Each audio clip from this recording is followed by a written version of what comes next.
let's move on to our final speaker for the day. So I'd like to introduce Damla Senol Cali, who's at CMU, and she's a sixth-year PhD student and will be in the job market to next year, so look out for her. And yeah, please take it away when you're ready. Okay, you can hear me, see me, and see my slides, right? That looks and sounds perfect. Okay, thank you. So hello all, thank you very much for joining my talk. Also, thank you, Tony, for the introduction. I'm Damla Senol Cali, and I'm a PhD candidate in the Safari Research Group at Carnegie Mellon University. And today I will be presenting our work, GenASM, a high-performance, low-power approximate string matching acceleration framework for genome sequence analysis. Oops. Okay. Genome sequencing, which enables us to determine the DNA sequence of an organism, plays a pivotal role in areas such as personalized medicine, outbreak tracing like COVID-19, and the understanding of evolution. Modern genome sequencing machines extract small randomized fragments of the original DNA sequence, which we call reads. And state-of-the-art sequencing machines produce either short reads or long reads. And read mapping is the first key step in genome sequence analysis, where we align each read to one or more possible locations within the reference genome and find the matches and differences between the read and the reference genome segment at that location. Multiple steps of read mapping must account for the sequencing errors and for the differences caused by genetic variations. As a result, read mapping must perform approximate string matching or ASM. However, it is currently bottlenecked by the computational power and memory bandwidth limitations of existing systems. Our goal in this work is to design a fast and flexible framework for both short and long reads, which can accelerate multiple steps of genome sequence analysis. To this end, we propose GenASM, and we base GenASM on BiTAP, an ASM algorithm that uses only fast and simple bitwise operations, making it amenable to efficient hardware acceleration. To our knowledge, GenASM is the first work that enhances and accelerates BiTAP, and also it is the first ASM acceleration framework for genome sequence analysis. We modified BiTAP to support long reads and to enable parallelization. We also developed a novel BiTAP-compatible algorithm for traceback, which uses information collected during ASM about the different types of errors, such as substitutions, deletions, or insertions, to identify the optimal alignment of reads. And we co-designed specialized low power and area efficient hardware for both algorithms. Our co-designed hardware consists of two components. First, GenASM DC, which provides hardware support to efficiently execute our modified BiTAP algorithm to perform distance calculation. And second, GenASM TB, which provides hardware support to efficiently execute our novel traceback algorithm to find the optimal alignment. GenASM also has two types of SRAM buffers, DC SRAM and TB SRAMs.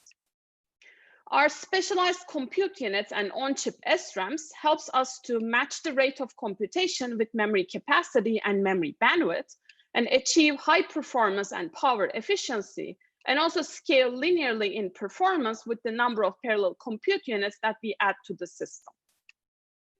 We implement GenASM DC as a linear cyclic systolic array-based accelerator using small and very simple logic components. And this design helps us to maximize parallelism and minimize memory bandwidth and memory footprints. And processing core is the basic compute component, which computes the intermediate bit vectors, one for each case, deletion, substitution, insertion, or match. And when we add the flip-flop based storage logic around the processing core, we define a processing element or PE. And multiple P's are concatenated to define a processing block.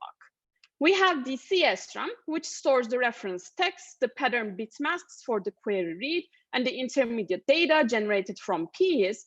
And we also have TB SRAMs, which store the intermediate bit vectors generated by each PE of GenASM DC for later use by GenASM TB.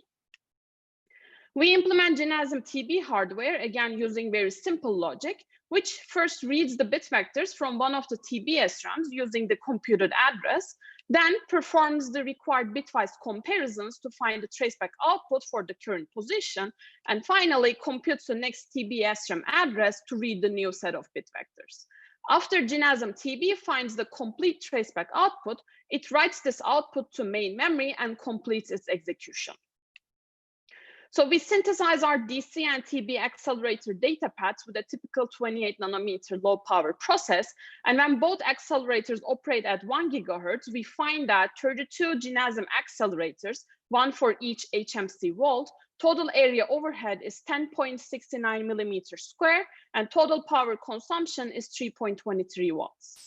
And we observed that both area and power consumption of GenASM at a single volt is around 1% of the area and power consumption of a single Xeon CPU core. So we can say that GenASM has low area and power overheads.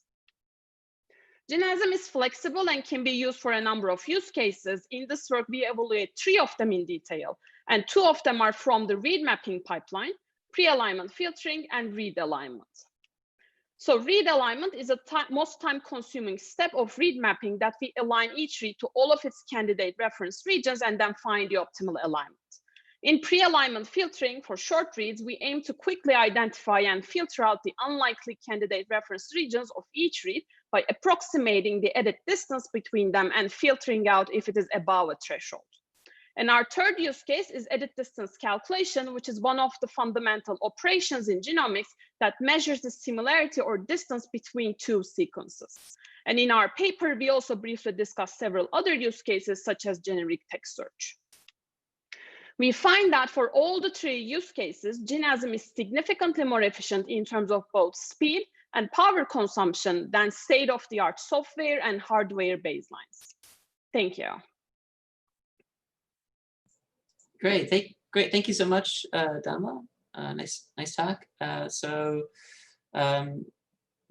Let's again, I need your help to ask some intelligent questions. So please feel free to go ahead and answer some questions in the Q&A. I first want to see if any of our designated questioners want to ask a question. I see Mustafa online. Anyone else? All right, so I can start off. You talked a lot about your hardware design, and I was wondering if you could just talk about some of the challenges that you faced in mapping the BiTAP algorithm, and why was that algorithm so attractive over more traditional string matching algorithms? Yeah, sure. So thank you for the question. I think it's a good one. So we, in general, in genomics or bioinformatics, typically a dynamic programming-based algorithm is used, and there are a lot of acceleration works for that as well. But the problem with that is it is complex. So in terms of space and time, it needs, so it has quadratic complexity. So in why BiTAP, we choose BiTAP because, as I said, it is composed of pure bitwise operations, which is pretty efficient, and we show that it is efficient. But when you look at the baseline algorithm, it has 3 limitations in terms of algorithm and 2 more for the hardware. For example, for algorithm, this new traceback, we developed it because baseline algorithm was incapable of doing that. Or the other thing is, which is pretty important, because today we have different sequencing technologies which produce different types of errors in terms of length and error profile. And we are seeing a lot of new technologies which are producing long reads. But the baseline BiTAP algorithm is not capable of supporting long reads, so we added that support as well. And another algorithmic limitation was the data dependency in the algorithm. So we break that by using both hardware and software code design, like loop unrolling and mapping each of those unrolled loops to a PE. So when we look at the hardware limitations of the CPU or the GPU implementations of BiTAP, we observe that we can, for example, enable text level parallelism by dividing the text into multiple overlapping chunks and do the search in each of these chunks in parallel. But in CPU implementation, we are limited by the compute cores, so that was one limitation. And when we move to the GPU implementation of BiTAP, we would expect that we should see a lot of parallelism because we have a lot of cores, but in that scenario, we observe that we have limited bandwidth and limited capacity per GPU thread. So when mapping, first, of course, solving the algorithmic limitations and then mapping these to the hardware, we tackle these issues, if this answers your question. Yes, definitely. Thank you. Thank you. Okay, so we have a few questions in the chat. So I think we answered Tom Adamski's question on why did you choose BiTAP. So I'm going to move on to Osman's Ansal's question. So did you compare a SIMD-based BiTAP and later variants?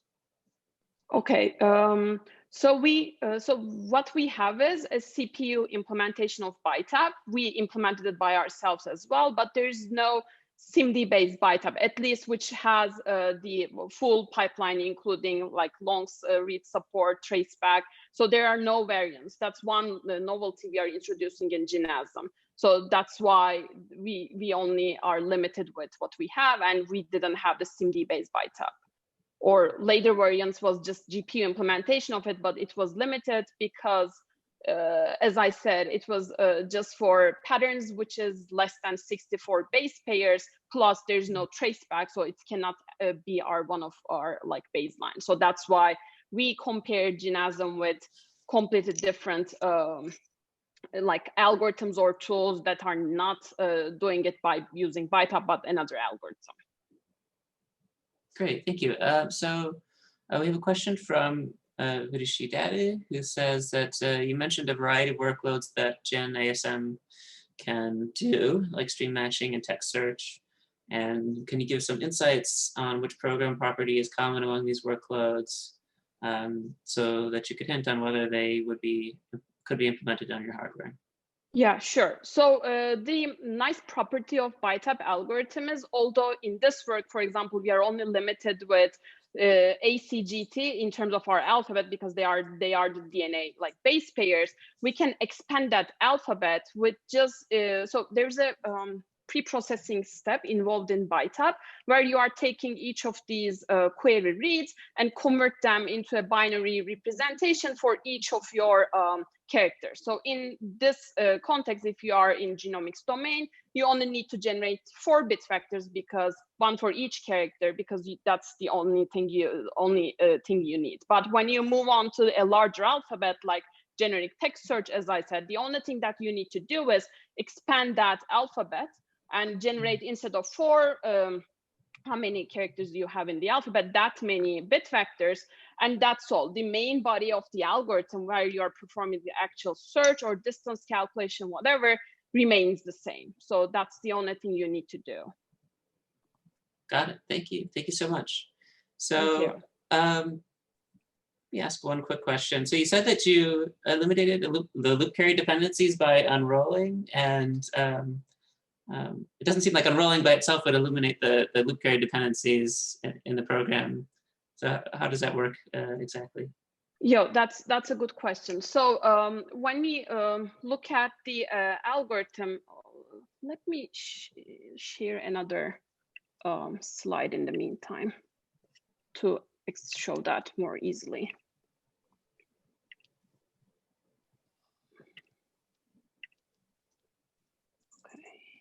Here. Can you see the new slide? Oops. Oh, I cannot see it. This one, you cannot see it? I can't see it. I don't know if anyone else, if it's a problem on my end or not, but I don't see it. Okay, just a second, please.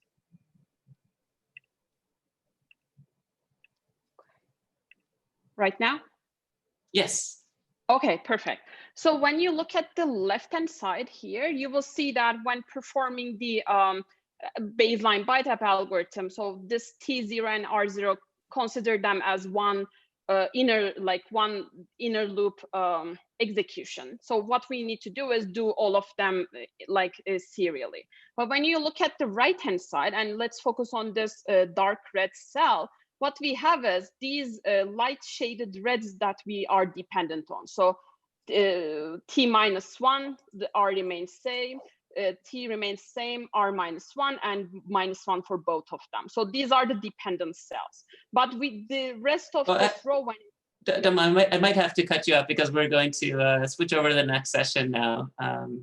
But I think that was a really nice talk, and we'll definitely look at to the paper for some more answers. So thanks to all the speakers, and the next session is going to start, which I think Jacob is going to introduce. So thank you so much. Thank you, and I can discuss more offline. Thank you. Sounds great. Thank you.